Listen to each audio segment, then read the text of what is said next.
నమస్కారం అండి. అందరూ ఎలా ఉన్నారు?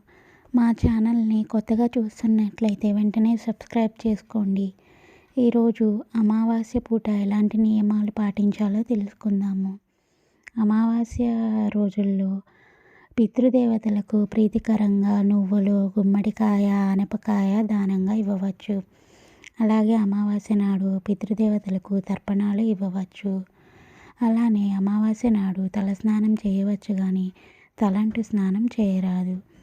అలానే అమావాస్య రోజుల్లో వంశాభివృద్ధి కలగడం కోసం ఒక పూట మాత్రమే భోజనం చేయాలి.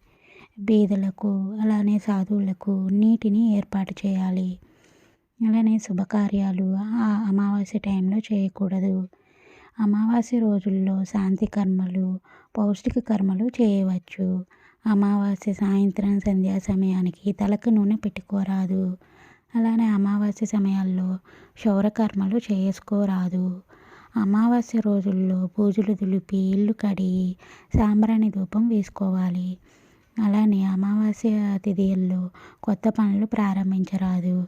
అలానే పాత పనులు ఆపరాదు. అమావాస్య రోజుల్లో అన్నదానం, వస్త్రదానం విశేషం. ఆ అమావాస్య రోజుల్లో లక్ష్మీదేవికి, కాళికాదేవికి పూజలు అత్యంత అనుకూలంగా చేయడం వల్ల లక్ష్మీదేవి, కాళికాదేవి కృప ఉంటుంది. విన్నారు కదా. మరి ఇలాంటి వీడియోల గురించి మా ఛానల్ని సబ్స్క్రైబ్ చేసుకోండి.